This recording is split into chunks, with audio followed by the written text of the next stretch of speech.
하나님 말씀은 요한계시록 1장 3절입니다.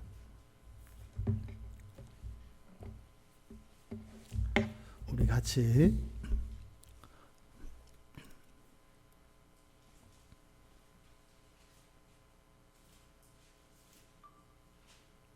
요한계시록 1장 3절 말씀 우리 함께 읽겠습니다. 이 예언의 말씀을 읽는 자와 듣는 자와 그 가운데에 기록한 것을 지키는 자는 복이 있나니 때가 가까움이라. 아멘.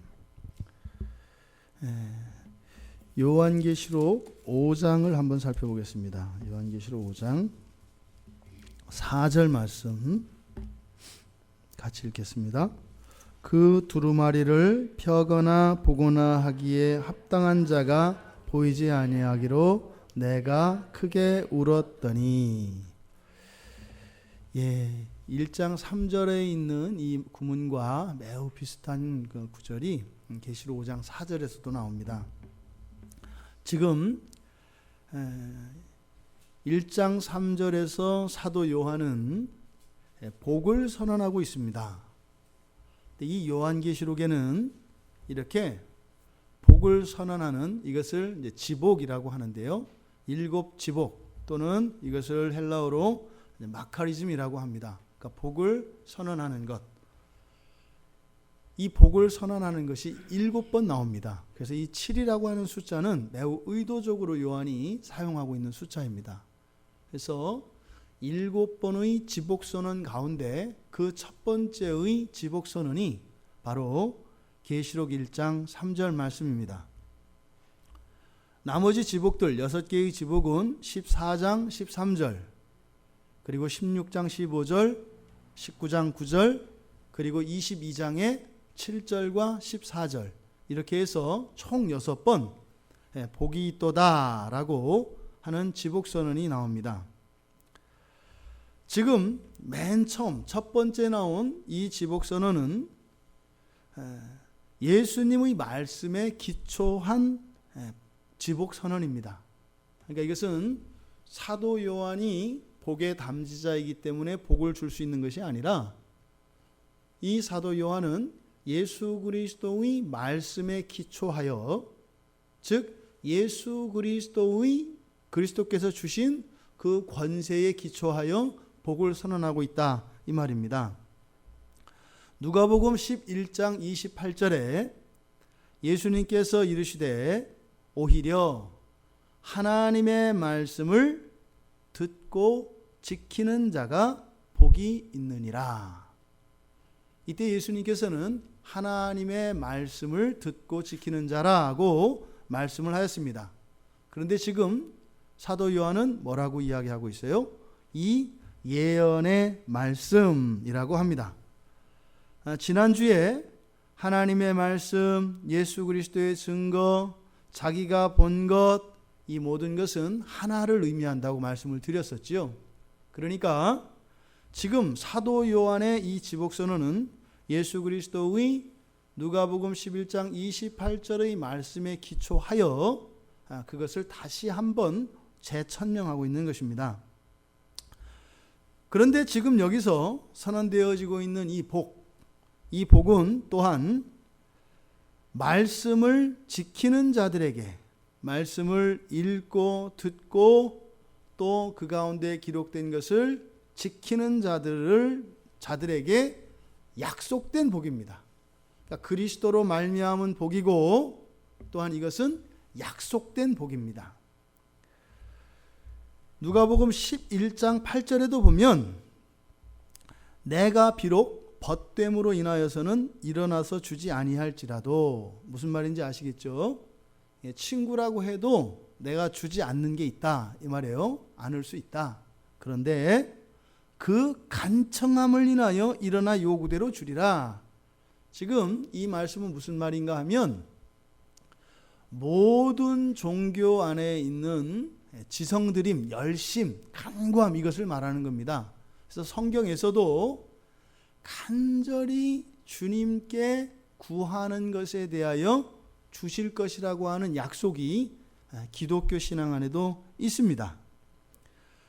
자꾸 이런 공로주의를 경계하기 위해서 여러분들이 열심히 한다고 해서 하나님이 반드시 주는 것은 아닙니다 라고 이야기합니다만, 그렇다면 열심히 하는 것이 헛된 것이고 무의로 돌아가느냐? 그렇지 않다고 말씀을 드리는 겁니다.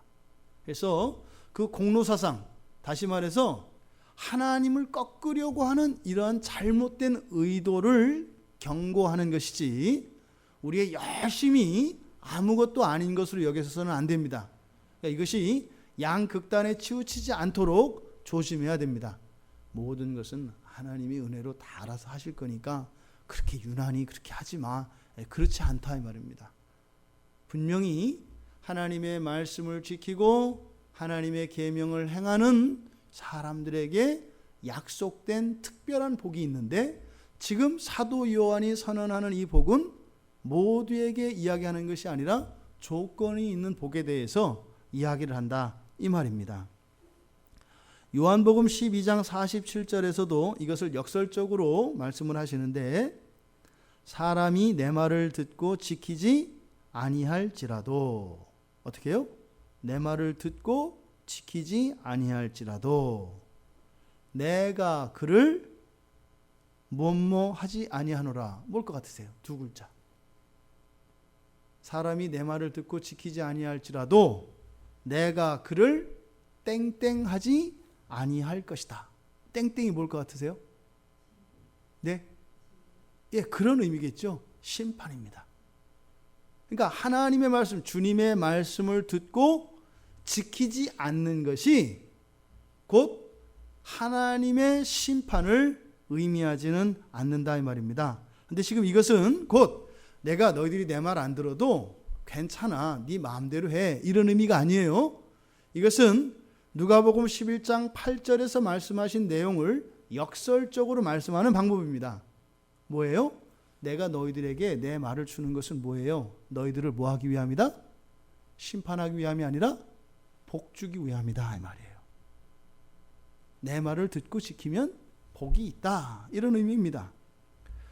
어기면 심판하지 않습니다. 하지만 지키면 복을 주시겠다는 말씀입니다. 따라서 신약에서도 구약과 마찬가지로 행함을 강조합니다.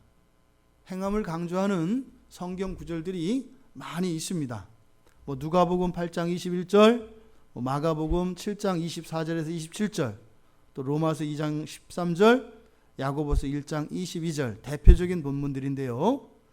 이렇게 신약에서도 복음과 함께 행함을 강조합니다. 그런데 그 동기와 목적이 달라요. 구약에서도 행함을 강조합니다. 신약에서도 행함을 강조합니다. 우리 기독교 신앙의 본질이 뭐라 그랬어요? 우리 기독교 신앙이 참된 신앙이 되게 하는 그런 본질적인 요소가 구약에서는 여호와 하나님을 경외하는 거라 그랬어요. 신약에서는 예수 그리스도를 믿는 거라 했어요. 그런데 그것과 함께 구약과 신약의 공통적으로 요구되어지는 것이 뭐냐면 경건입니다. 여호와를 경외하고, 그리고 경건이라는 것은 내적인 그런 여호와에 대한 경외가 외적으로 삶으로 드러나는 것을 경건이라고 합니다. 또 신약에서도 예수 그리스도를 믿는 내적인 그 믿음이 우리의 삶 속에 드러나는 행위, 이것을 경건이라고 합니다. 그래서 기독교 신앙의 이 본질은 세 가지예요. 경외하고, 예수 그리스도를 믿고, 그리고 경건한 삶을 사는 겁니다. 이 세 가지 가운데 어느 것 하나 빠지지 않아요. 어느 것 하나가 빠지면 쩔뚝발이 신앙이 됩니다. 문제가 있는 신앙이 된다 이 말입니다. 이 세 가지의 요소가 항상 고려되어야 합니다. 예수 그리스도의 무한한 은혜와 자비하심과 사랑하심에 대한 철저한 믿음이 하나님 아버지 앞에서 방종케 하거나 무례하게 행하지 않게 합니다. 왜요? 여호와 하나님에 대한 경외심이 있기 때문이에요. 여호와 하나님에 대한 무한한 경외심이 하나님 앞으로 감히 두려워서 나갈 수 없게 하지 않습니다. 주님이 동산에서 거니실 때 아담과 하와가 나무 뒤 그늘에 숨었던 그러한 장막이 더 이상 없다 이 말입니다. 왜요? 예수 그리스도에 대한 믿음이 있기 때문입니다. 그래서 이 두 가지의 균형이 이루어야 합니다. 그런데 어쩌면 이것은 이 두 가지는 우리 내면 안에서 우리의 마음속에서 일어나는 일입니다. 이 두 가지가 조화를 이루어 우리의 삶 속으로 드러나는 것, 이것을 경건이라고 합니다. 이 경건의 대표적인 삶의 모습은 겸손입니다. 여호와를 경외하고 예수 그리스도를 온전히 믿는 믿음이 우리의 삶 속에서 여러 가지의 색깔과 여러 가지 양식으로 나타나는데 가장 대표적인 것이 겸손입니다. 지금 행위, 이 행함을 강조하고 있는 이 신약에서의 그 동기와 목적이 바로 어디에 있다는 거예요? 복에 있다는 겁니다. 그러면 기독교에서 관련되어진 이 복이라고 하는 특징이 이제 뒤에서 한 번 더 살펴보겠습니다만, 지금 사도 요한이 선언하고 있는 이 지복은 첫째로는 예수 그리스도의 말씀, 그 약속에 기초한 것이고 또한 약속된 복이다 라는 겁니다. 그런데 이 기독교에서 이 복은 예배와 관련되어집니다. 예배의 중심 요소, 그러니까 보통 우리가 예배, 그러니까 무엇을 예배라고 하는가 할 때 예배가 예배되게 하는 형식적인 요소들이 있습니다. 뭐라 그랬어요? 여러분들이 가정 예배를 드릴 때 생각하시면 돼요. 가정 예배 드릴 때 뭘 하세요? 신앙 고백을 하죠. 그리고요, 기도지요. 이 신앙 고백을 비롯한 이 모든 기도에 포함이 됩니다. 그리고 뭘 하세요? 하나님께 찬양을 하죠. 그러니까 찬양과 기도는 그러니까 찬양은 우리가 하나님께 일방적으로 올려드리는 예물입니다. 전에 우리 그 박용민 목사님 오셔서 우리 한참 찬양 지도해 주실 때 제일 기억에 남는 제 마음에 딱 꽂힌 게 있었어요. 성경에서 찬양은 단지 하나님께 부르는 노래만을 의미하지 않습니다. 성경에서 찬양이라고 하는 단어가 예물로도 쓰입니다. 예물로. 이 찬양은 또한 하나님께 예물로 드려지는 것이에요. 그래서 이 찬양은요, 그 사람의 지금 어떤 재정적인 상태나 그 어떤 것과 상관없이 모든 사람에게 공평하게 주어져 있는 예물의 기회입니다. 그래서 예배 시간에 찬양을 어떻게 해요? 그냥 립싱크가 아니라 온 마음을 다해서 정말 어떤 때는 목이 터져라. 왜요? 그것은 하나님께 대한 감사의 고백과 우리의 신앙의 고백과 기도인 동시에 또 하나님께 드려지는 향기로 드려지는 예물이기 때문입니다. 그러니까 이 찬양은 사람이 하나님께 드리는 요소입니다. 예배에서. 그러면 하나님이 뭔가를 받으시면 가만히 계시겠어요? 주시겠어요? 주세요. 하나님은 그냥 먹고 꿀꺽하고 이러는 거 없어요. 하나님은 항상 받으신 것에 대해서는 오히려 더 넘치도록 후하게 해주시는 분이십니다. 하나님이 그래서 주시는 행위가 뭐예요? 말씀이죠. 말씀입니다. 그런데 이 땅에 있는 사람과 하나님과의 이런 교통이 이런 찬양과 말씀을 통해서 일어나는 거예요. 이걸 사귐이라고 하는 거예요. 그런데 이것을 주장하시는 분이 누구세요? 성령님이시죠.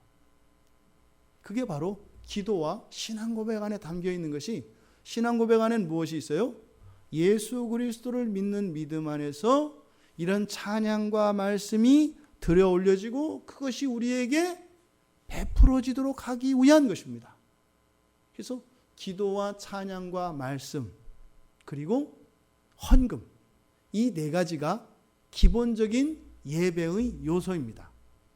그런데 그 예배의 요소, 그 예배의 이 네 가지 요소 가운데 특별히 중심이 되는 것, 가장 중심이 되는 것이 무엇이에요? 사실은 하나님이 우리에게 주시는 게 제일 중요하죠. 누구한테? 우리한테. 항상 우리는 우리 입장에서 얘기를 하는 거예요. 우리에게 가장 중요한 것이 바로 뭐예요? 하나님이 우리에게 주시는 거예요. 이게 바로 그래서 말씀이 중심입니다. 이렇게 여러분들이 오해하시면 안 돼요. 예배의 중심은 말씀입니다. 이게 뭐냐면 속된 생각 버리세요. 이렇게 입속 차리지 말려고 하지만 이런 얘기가 아니에요. 제일 여러분들한테 남는 게 말씀입니다. 이 얘기인 거예요. 마치 말씀은 이 세상과 구별되어진 거룩한 것이어서 이렇게 먹고 사는 문제와 이것과는 별개된 거로 생각을 하는데 성경은 그렇게 이야기하지 않아요. 예배의 중심에 말씀이 있는 이유는 뭐예요? 예배는 여러분들을 위한 것이기 때문이에요. 예배는 하나님이요 받으시려는 제사가 아니에요. 이 세상에 교회를 세우신 목적은요 하나님이 구원하신 것을 생색내려 하거나 하나님이 하신 일들이 얼마나 많은지 그리고 지금도 얼마나 놀라운 구원의 일들을 하는지 보이기 위한 거 아닙니다.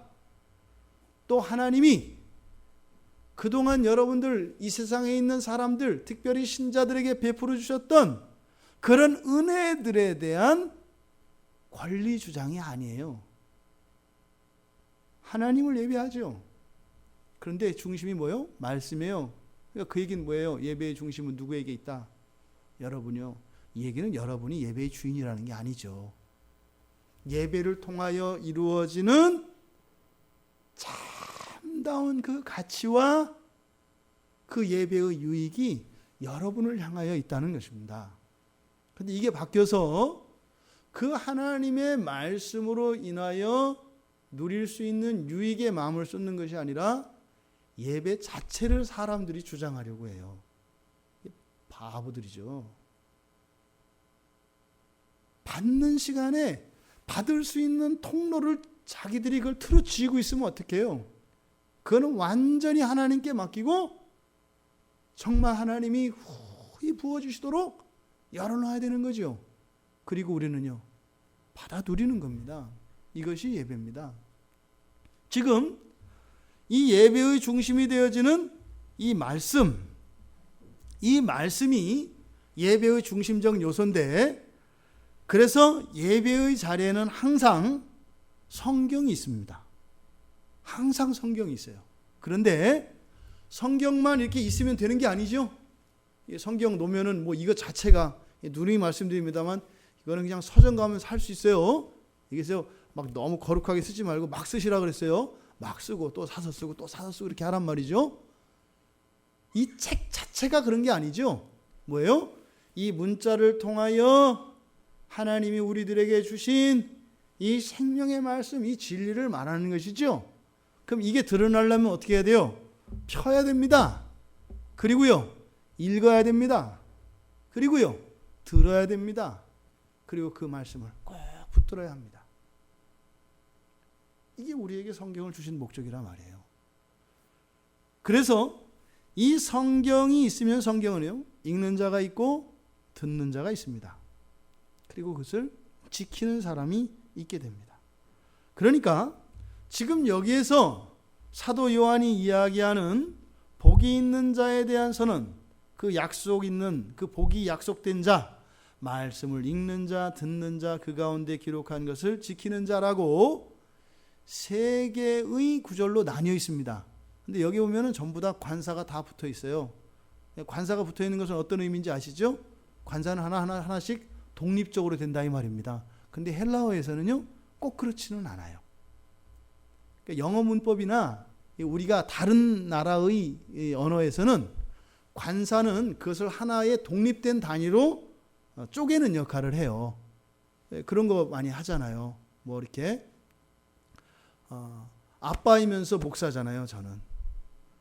그래서 앞에다가 관사를 하나 붙이면 어떻게 되는 거예요? 저 한 사람을 가르치는 거예요. 가르치는 거예요.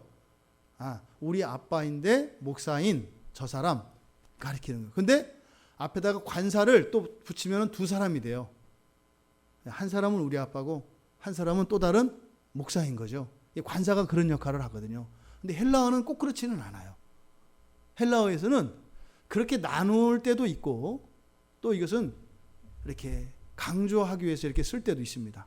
그래서 이 관사가 다른 언어에서 보여지는 것과 같이 그렇게 강한 의미를 나타내지는 않아요.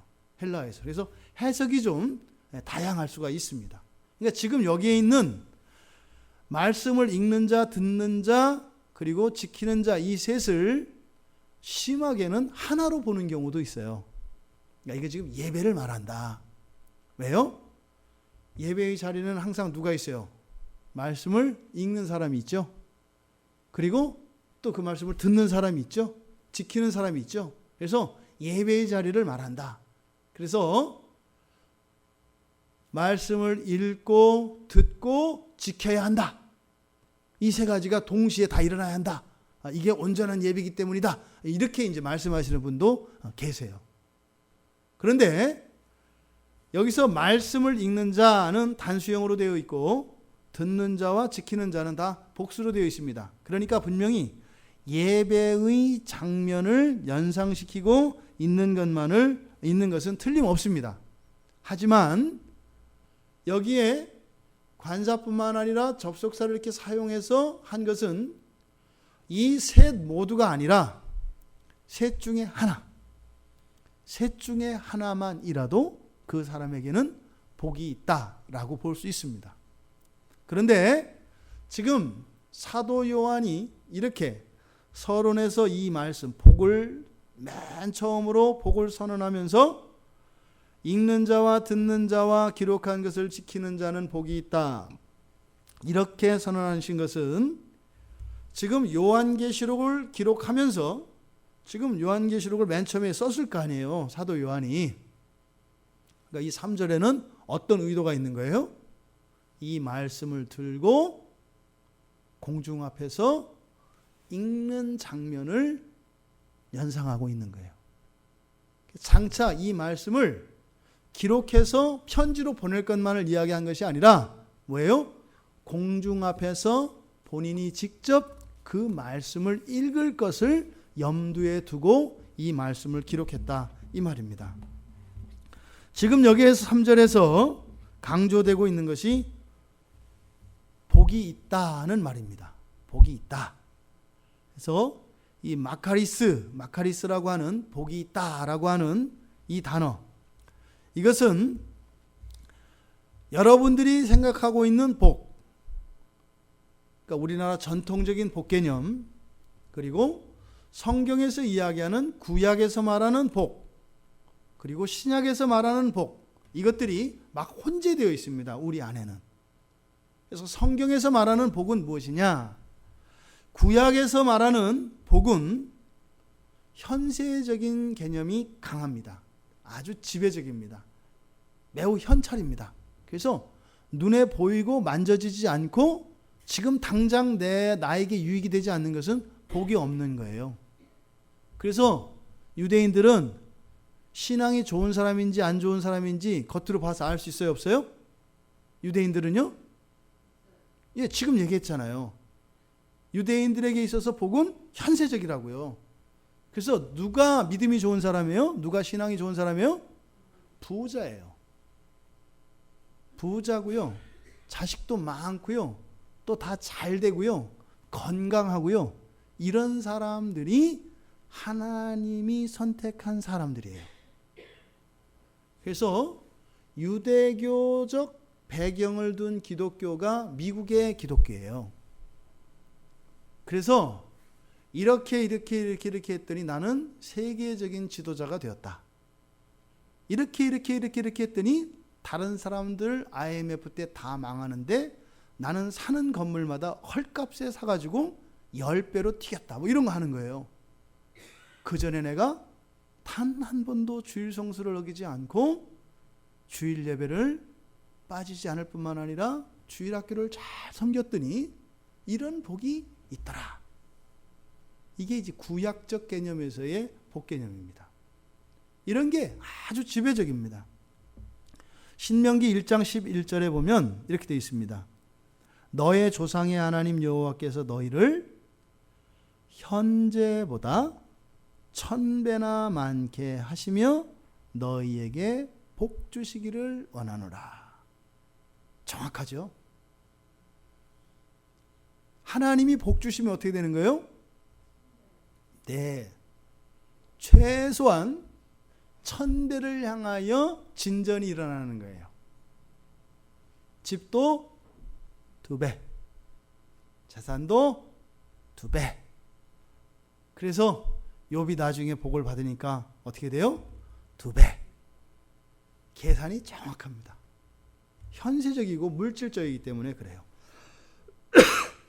시편 우리가 많이 암송하는 시편 1편 1절에서도 복 있는 사람을 이야기하는데 뭐라고 해요? 악인의 꾀를 따르지 않는 사람, 그죠? 또 죄인들의 길에 서지 않는 사람, 또 오만한 사람들의 자리에 앉지 않는 사람. 이게 다 뭐예요? 삶의 양태를 말하는 거예요. 삶을 보면 복 있는 사람인지 아닌지 알 수 있다 이 말입니다. 누군가가 막 죄를 짓고 못된 짓을 해요. 하나님이 복이 없는 사람이네, 이렇게 알 수 있다 이 말입니다. 보다 더 직접적으로 에레미야 31장 12절에는 정확하게 복을 이야기합니다. 그들이 와서 시온의 높은 곳에서 찬송하며, 여기서부터 나옵니다. 여호와의 복 해놓고 즉, 그러니까 곧 이렇게 돼 있어요. 여호와의 복, 이게 뭐냐? 곡식과 새 포도주와 기름과 어린 양 때, 소의 때, 이렇게 돼 있어요. 그러니까 전부 뭐와 관계돼 있어요? 재산이죠. 그러니까 구약에서 말하는 복은 매우 물질적이고 현세적인 복을 의미합니다. 그렇다면 신약 성경에서는 복을 어떻게 이야기하는가? 이 복이라는 말이 신약 성경에 많이 쓰였을까요? 구약 성경에 많이 쓰였을까요? 뭐 둘 중에 하나입니다. 어디에 많이 쓰였을까요? 뭐 당연히 책이 두꺼우니까 뭐 이런 거겠죠? 양으로만 쳐도 뭐 2배인데 뭐 이런 거 아니겠어요? 이거는 아주 합리적으로 찍는 경우죠. 타당성이 있는 겁니다. 정말로 그렇습니다. 그런데 그 정도가 아니라요, 신약에서는 너무 적게 나와요. 이 복이라는 말이 별로 안 나옵니다. 100번도 안 나와요. 100번의 반도 안 나와요. 그러니까 50번도 안 나와요. 한 번 모자란 50번, 49번이 나와요. 굉장히 적게 거론된 겁니다. 그러면 성경을 놓고 보면은요, 어디에 복이 더 많아요? 비교할 수 없을 정도로 복에 대한 선언과 복이 더 많아요. 자, 그럼 복을 영적 저울에 놓고 달아봅니다. 어디가 무거울까요? 신약과 구약을. 왜요? 무슨 배짱에서 이렇게 그 말도 적게 나온다 그랬는데 그 무슨 배짱으로 그냥 대번에 신약이라고 합니까? 그 이유는 나중에 가서 한번 얘기를 하시자고요. 왜 그게 그럴만 했는지 한번 보시자고요. 그리고 실제로 이 복에 대한 거론도요, 복음서에서 절대 과반수가 나옵니다. 총 49번에서 29번이 복음서에서 다 나옵니다. 이 복에 대한 이야기가. 그래서 이 복이라고 하는 것은 예수 그리스도와 관련되어 있고요, 구원과 관계되어 있습니다. 종말과 관계되어 있습니다. 신약에서 말하는 복은요. 그래서 신약의 복은 완전히 종말론적입니다. 여러분, 사도행전 20장 35절에 이런 거 있거든요. 주는 것이 받는 것보다 복이 있다. 맞아요? 주는 것이 받는 것보다 복이 있다. 누가 더 이문이에요? 그 현장에서 한 사람은 줬고요, 한 사람은 받았어요. 누가 이득이에요? 받은 사람이 이득이잖아요. 그럼 누가 더 복이 있어요? 받은 사람이 이득 땡이죠. 그런데 말씀은 어떻게 거꾸로 얘기하잖아요. 그러니까 구약적 사고에서 보면 틀린 거예요. 받는 자가 복이 있어요. 하나님으로부터 많이 받는 자가 복이 있다니까요. 주는 자가 보다 받는 게 훨씬 복이 있는 거예요. 구약적 사고에서는. 그리고 우리가 그렇게 살아요. 여러분들이 누굴 주기 위해서 사세요? 받기 위해서 사세요? 받기 위해서 사시잖아요. 왜? 그게 복되니까요. 그런데 성경에서는 주는 것이 받는 것보다 복이 있다 그래요. 그러니까 이 세상에서는 이게 어떻게 해요? 결론이 안 나는 거예요. 그러니까 그 뒤에 뭐가 있는 거죠? 철저하게 기독교 신앙은 현세적입니다. 주었는데 어떻게 받는 것보다 이 복이라는 것을 남는다, 이렇게 이해하셔도 돼요. 어떻게 받은 사람보다 준 사람이 더 남냐 이 말이에요. 그건 뭐예요? 따로 생기는 게 있는 거죠. 이게 바로 종말론적이라고 이야기를 하는 겁니다. 신약에서의 복이. 야고보서 1장 12절에는 이런 말씀이 있죠. 시험을 견뎌내는 자들이 복이 있다. 시험 받는 자가 복이 있어요? 시험 안 받는 자가 복이 있어요? 안 받는 자가 복이 있어요. 근데 성경은 뭐라 그래요? 시험을 받고 견딘다라고 하는 것은 말이 견디는 거지, 당하는 입장에서는 견디는 게 아니에요. 이 죽음이지. 뭐 견디려고 견디는 게 아니라 어쩔 수 없어서 있는 것 뿐이에요. 사실은 우리에게 그 시험에서 벗어날 길이 있으면 진작에 집어치우고 나가요. 이렇게 성경은 이렇게 우리를 배려해서 마치 시험을 받으면서 우리가 안 받을 수도 있는데 꿍 하고 견디는 것처럼 얘기하지만 천만에요. 오도 가도 못하게 딱 돼 있어서 어차피 죽으나 사나 그 자리에 있어야 돼요. 근데 그거를 하나님은 견디는 거로 인정을 해주세요. 마치 우리가 일부러 불시험 속으로 들어가서 있는 것처럼 이렇게 인정을 해주신다 이 말이에요.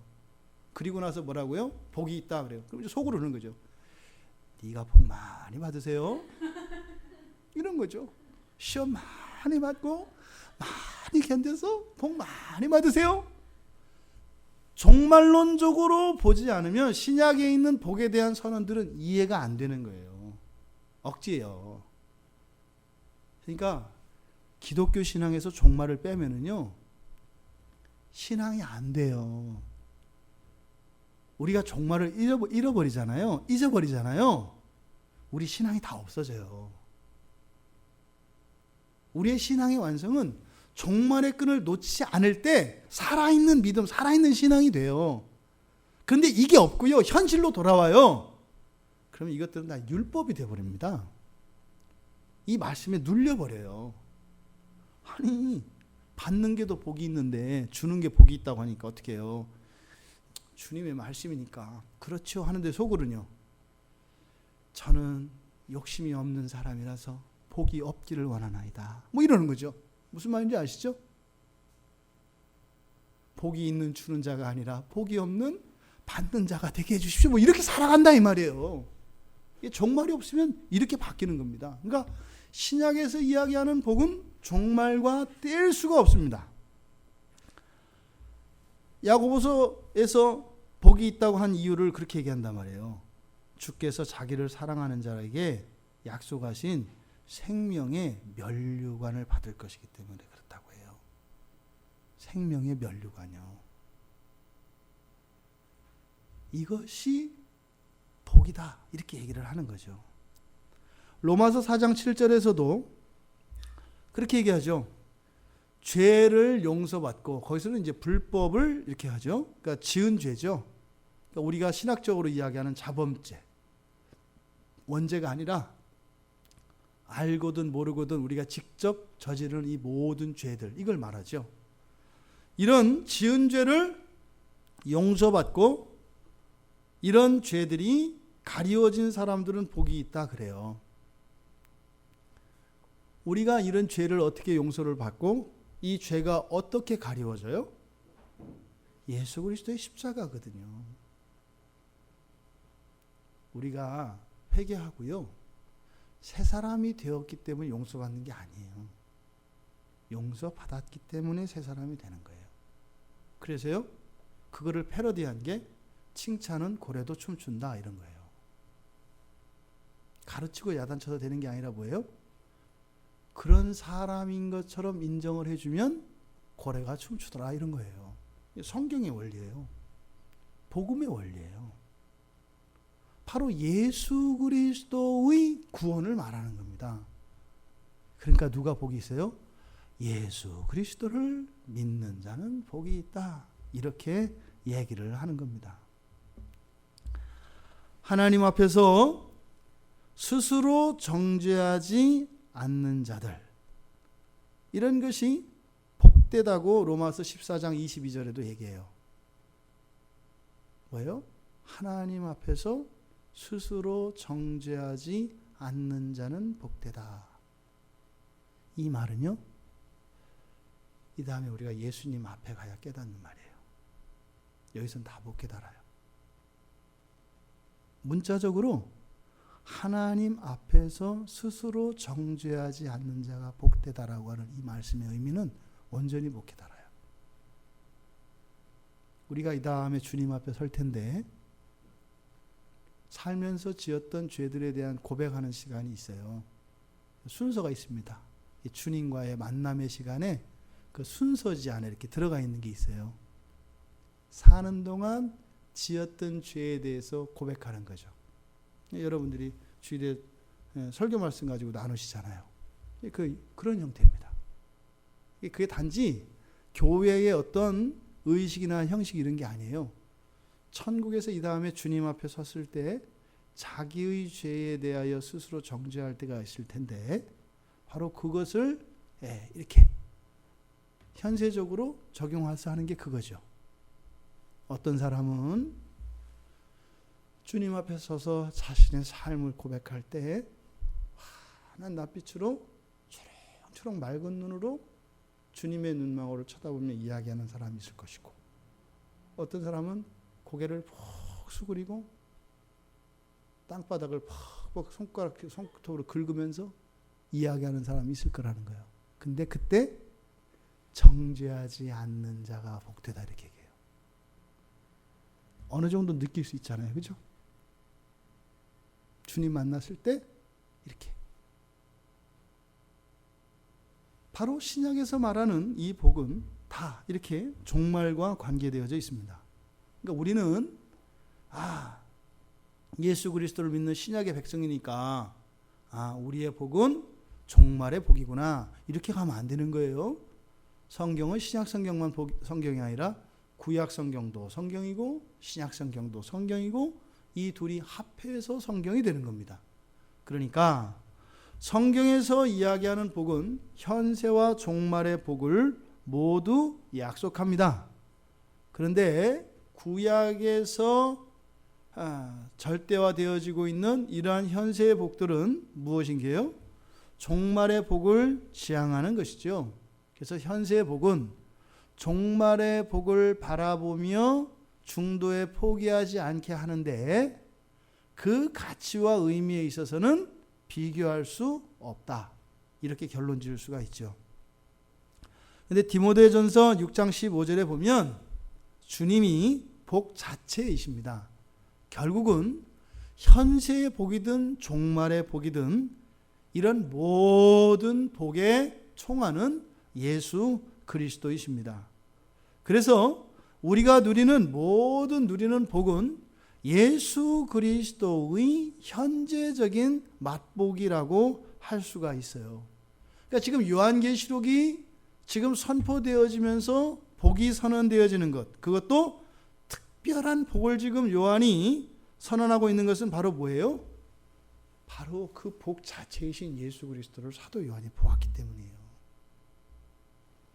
이 복은 바로 뭐예요?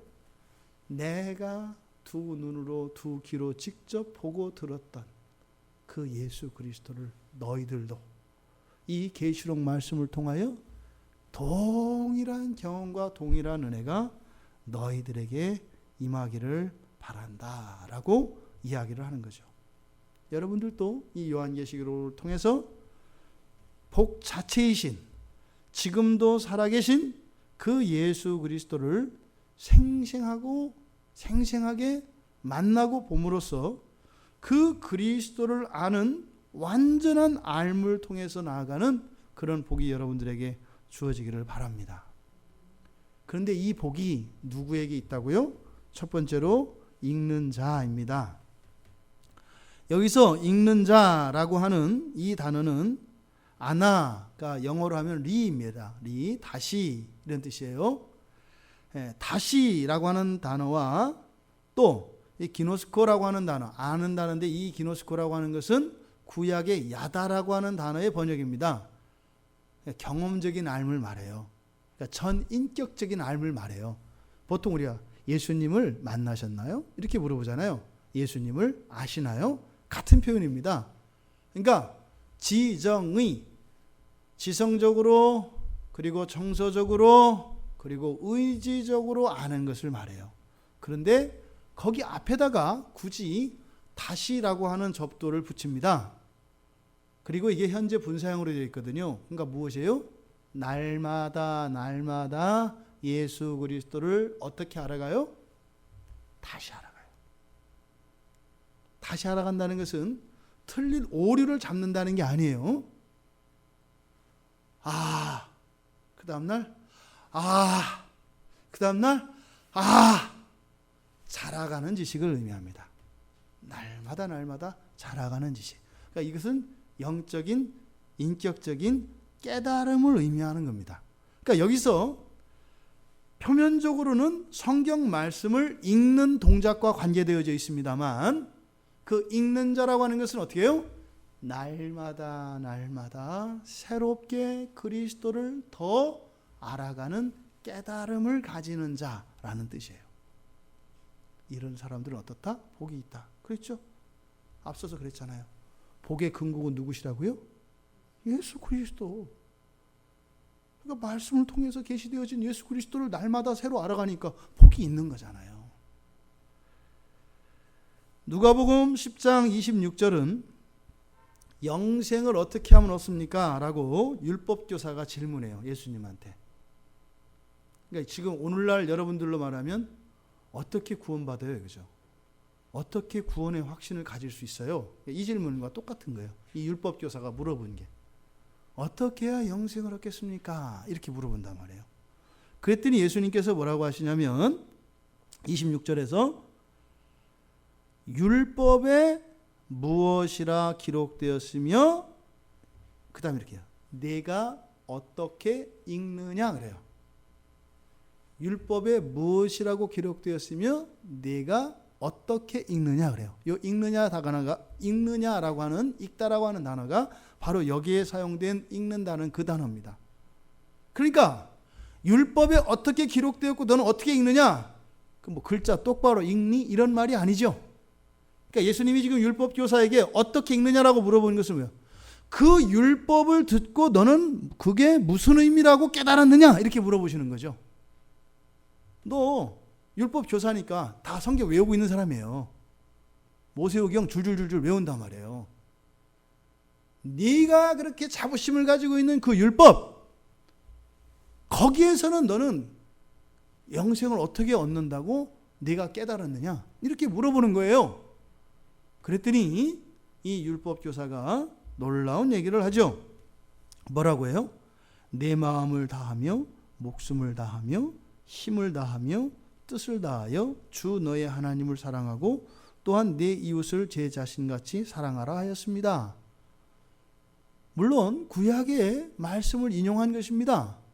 하지만 이것은 율법 전체에 대한 이 율법 교사의 이해를 나타내는 거예요.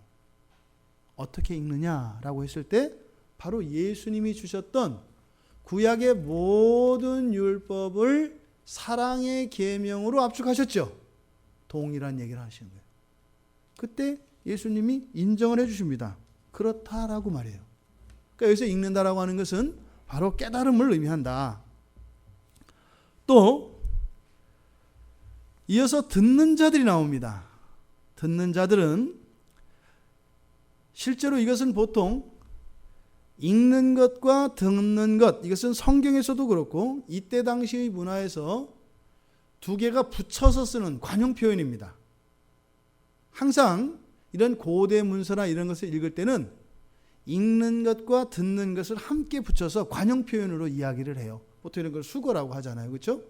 그래서 관용적으로 같이 붙여서 쓰는 말이에요.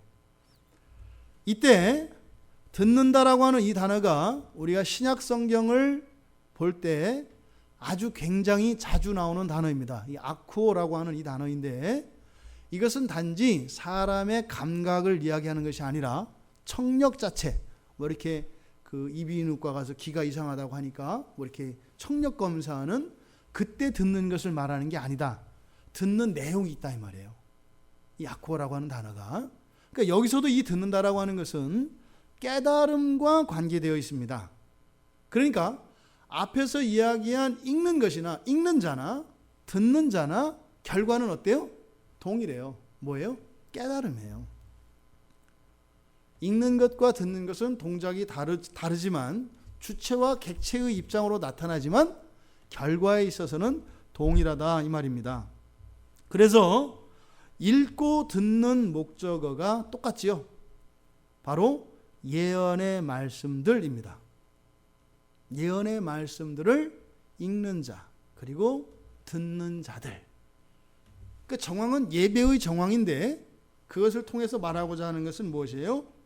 하나님의 말씀, 특별히 예수 그리스도, 그것을 깨닫는 자들은 복이 있다. 이렇게 이야기한다 이 말입니다. 이 예언의 말씀들, 뭐가 그럼 예언의 말씀이냐? 보통 여러분들이 예언하면 떠오르는 게 뭐예요? 앞일을 예측하는 거죠. 그렇죠? 앞으로 일어날 일들에 대한 예측, 이런 거지 않습니까?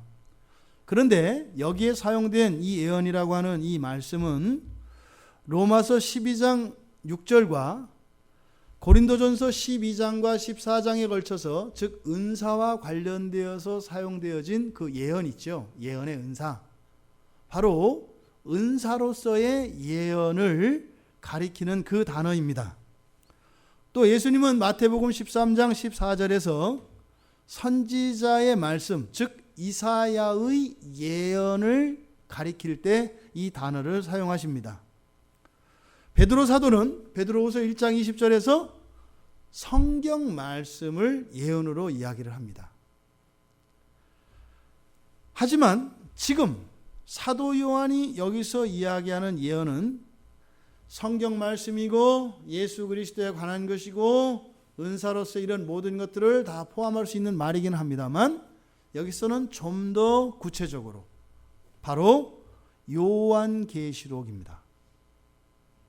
바로 이 요한계시록이 앞으로 기록되어질 하나님이 사도 요한에게 주신 그 신탁의 말씀들을 의미해요. 여기서 사용되어지는 예언은 바로 이 계시록의 말씀 자체를 말한다 이 말입니다. 그러니까 성경 전체에서 이 요한계시록의 권위를 특별히 강조하기 위해서 하는 말이에요. 유대인들에게 있어서 구약 성경, 그 가운데 특별히 토라, 모세오경은 절대적인 하나님의 말씀입니다. 근데 사도 요한은 지금 요한계시록을 어떻게 해요? 토라의 반열에 같이 놓는 거예요. 예언이라는 말씀을 통해서. 그러니까 이 요한계시록의 말씀을 읽어주기 전에 이 말씀에 대한 권위와 참다운 의미를 가르쳐주고 있다 이 말입니다. 끝으로 지키는 자들, 여기서 지키는 자들 조심하셔야 합니다. 원래 이 지킨다라고 하는 이 단어는요,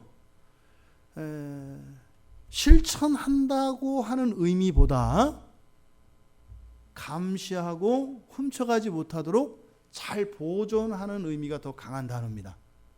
여러분들이 성경 얘기해서 지키다 그러면 벌써 여러분들이 잘 못하는 게 말씀을 따라 안 사는 거니까, 지키라 그러면 벌써 자기 입장에 생각한단 말이야. 아이고 또 지키라 그러네 할 때, 지킨다고 할 때 말씀을 실천하는 것, 준행하는 것, 이런 생각을 많이 해요. 근데 그거는 결과적인 거고요.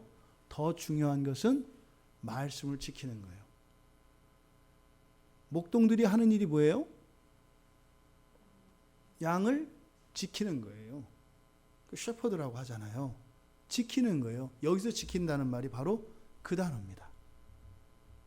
경비원들이 하는 일이 뭐예요? 지키는 거예요. 여기서 지키는 자들이라고 하는 1차적인 의미가 바로 그런 의미입니다. 그래서 감시라고 하는 명사에서 파생한 단어거든요. 그래서 여기서 지킨다는 것은 감시하다, 이렇게 지켜보다, 주시하다, 이런 의미를 가진 단어입니다. 근데 이것이 좀 더 포괄적으로 보존하다, 보호하다, 그리고 그것을 실천하다, 준행하다, 이런 의미로까지 확장된 개념으로 사용되는 겁니다. 따라서 여기서 지키는 자들 할 때 구약의 율법처럼 예수님의 말씀을 실행하는 사람들, 이런 의미가 먼저 와닿는 단어가 아니에요. 근데 우리들한테는 그렇게 와닿죠. 근데 지금 이 성경에서 지킨다라고 하는 1차적인 의미는 바로 뭐예요? 그 말씀을 소중히 여기고 그 말씀을 보존하고 훼손되거나 뺏기지 않도록 파수하는 것을 전제로 해요. 그런 의미에서 우리가 요한계시록을 지키고 있나요? 못 지키고 있나요? 오늘날 교회들 안에서 이 계시록의 말씀 복을 선언하고 나서 지키는 자에게 복이 있다 그랬는데, 이 요한계시록의 가치를 알고 그것을 전수하고 보존하고 하는 일에 있어서 우리가 성공하고 있는 것 같으세요? 실패하고 있는 것 같으세요? 이렇게 물어본 거예요. 잘 안 읽어지잖아요. 그런 의미에서 뭐예요? 실패하고 있는 거예요. 성경은 1차적으로 이 계시록의 말씀, 그렇잖아요. 서두에서 이것은 성경의 마지막이라고요. 그래서 완성시키는 거라고요. 굉장히 중요한 책이라고요. 그렇다고 해서 무지무지 어렵지 않다, 알 수 있다. 그렇다고 또 가볍게 볼 수 있는 것도 아니다. 하지만 반드시 우리가 잘 알아야 되는, 그리고 그 말씀의 가치를 소중히 여기고 지켜내야 하는 말씀이다라는 것을 다시 한번 여기서 이야기를 하고 있다, 이 말입니다. 결국은 이렇게 내적으로 그 말씀을 보존하는 것, 이것이 어떻게 해요? 겉으로 드러나는 경건으로서 그 말씀을 따라 사는 이런 실천과 준행이 나오는 것이다, 이 말입니다. 그래서 먼저 더 중요한 것은 실천하는 것보다 이 요한계시록의 말씀을 바로 아는 것 중요하고요. 그 의미를 알고 그 가치를 믿고 그것을 소중히 여기며 그것이 훼손당하지 않도록 하는 것을 더 우선해야 된다, 이 말입니다. 근데 그건 여러분들이 할 수 있단 말이죠. 신학자가 아니어도 할 수 있단 말이에요. 그 다음이 지켜야 행하는 것이에요. 말씀을 사랑하는 사람들이죠, 결론은. 그리고 이 요한계시록의 가치를 아는 사람들이죠. 그리고 적극적으로 이 말씀이 전파되고 또한 보존되도록 애쓰고 또 본인이 그렇게 직접적으로 실천하며 살아가려고 하는 사람들을 말합니다. 바로 이런 사람들에게 복이 있다라고 얘기를 합니다. 그런데 여기서 지킨다라고 하는 이 의미와 함께 왜 지켜야 하는지에 대해서 3절에서 이야기를 합니다. 지키는 자는 복이 있나니 하고 나서 뭐라 그랬어요? 때가 가까움이라. 지켜야 되는 이유가 바로 때가 가깝기 때문이라고 해요.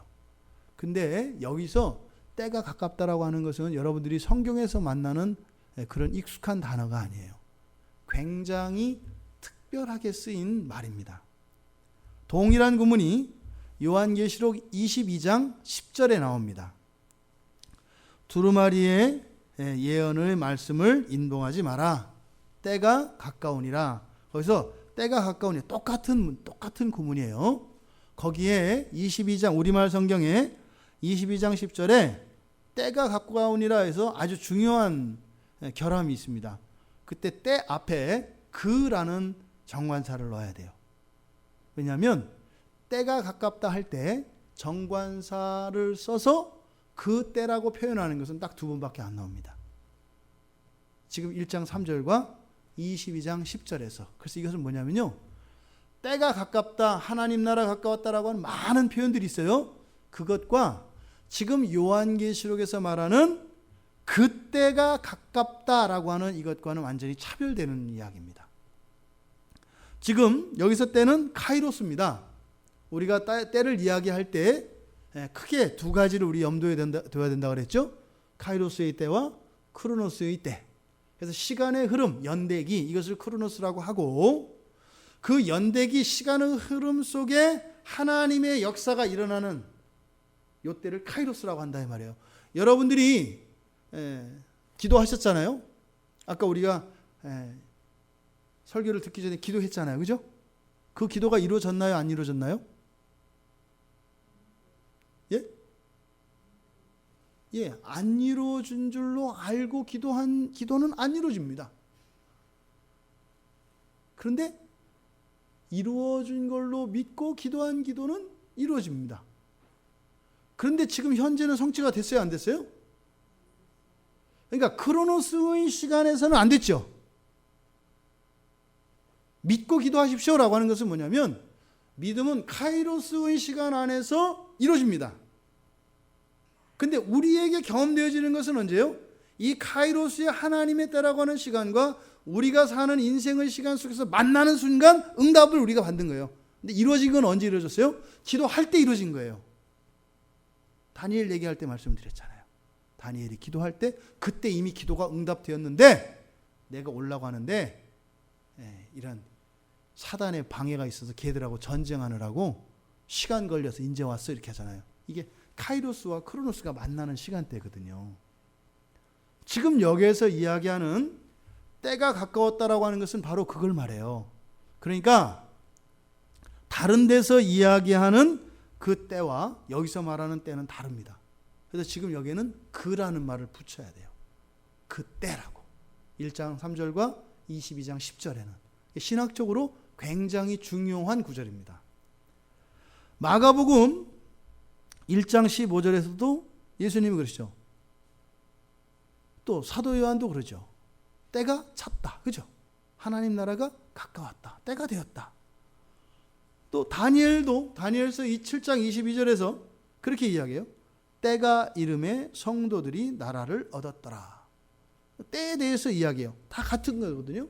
그런데 이 정관사 더에 해당하는 이 그 호라고 하는 호 카이로스 이렇게 이야기하면 바로 크로노스의 시간과 하나님의 카이로스 시간이 만나는 그 지점을 말하는 거예요. 그러니까 성경에서 말하는 여러 가지 의미가 있어요. 뭐 말세, 뭐 마지막 때, 뭐 종말을 나타내는 이런 단어, 이런 말들이 있거든요. 이것들은 다 뭐냐면 예수 그리스도의 재림 그 자체를 말하는 게 아니라 예수 그리스도의 재림의 사건의 전조들을 말해요. 이해되시죠? 그 사건 직전에 일어나는 일들을 말한다 이 말이에요. 근데 호카이로스라고 하는 말은 시간 속에서 예수 그리스도의 재림 그 자체를 뜻해요. 굉장히 중요한 말입니다. 왜 그럴까요? 봤기 때문에 그래요. 봤기 때문에. 그래서 여기서는 그때가 가까웠다라고 하는 것은 정말 그 자체를 가리키는 겁니다. 말씀드렸죠? 종말이 가까웠다라고 하는 것은 이 카이로스의 시간이 이렇게 있다면 크로노스의 시간과 있고 이렇게 된 걸 말하는 거예요. 카이로스의 시간과 크로노스의 시간이 어떨 때는 이렇게 거리를 격하고 있을 수 있다 이 말입니다. 근데 이렇게 되어 있는 거예요. 이게 사실은 요한 사도가 이 서신서를 쓴 것이 지금부터 약 2000년 전이니까 그럼 그때부터 어떻게 해요? 거의 무한대, 수학에서 말하는 무한대의 수렴과 함께 이렇게 오는 거예요. 와 있다 이 말입니다. 이게 뭐예요? 종말이 지금 와 있다 이 말이에요. 예수 그리스도가 이미 와 있다 이 말이에요. 그러니까 지켜야 한다는 거예요. 지금 당장 예수 그리스도의 그 나라가 시작된다라는 거예요. 그래서 지켜야 한다라는 거예요. 그래서 어떻게 해요? 복이 있어야 한다 이 말이에요. 그 나라에서는 복이 있어야 한다. 그러니 이 말을 지켜라 라고 이야기하는 겁니다. 하나님의 말씀 가운데 특별히 요한계시록의 말씀의 가치를 알고 깨닫고 사랑하고 소중히 여기며 그 말씀대로 살아가며 요한 사도가 선포한 그 복을 누리시는 여러분들 되시기 바랍니다. 또한 그 복이 현세와 내세 더 나아가서 그것을 초월하는 모든 복의 궁극이신 예수 그리스도에 대한 생생한 체험이 모두에게 허락되기를 바랍니다. 이 계시록 말씀을 통해서요. 우리 인생의 모든 문제의 키는 거기에 있습니다. 예수 그리스도를 얼마만큼 경험하는가. 이것이 여러분의 인생의 의미와 행복, 또 여러분 인생 전체의 성패를 좌우하는 것입니다.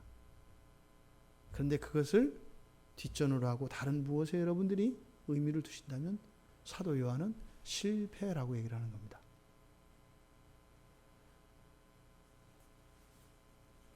어떤 의미에서 기독교는 이 현세적인 것과 현세적인 것을 멀리하는 종말론적이고 내세적입니다. 그런 의미에서요. 궁극의 복을 추구한다라고 하는 의미에서요. 그런데 또 한편으로 그러한 우리의 복의 근원이신 예수 그리스도를 추구하는 그 일들이 현재의 삶 속에서 생생하게 경험되어진다는 면에서 굉장히 현실적입니다. 이게 기독교의 정체성입니다.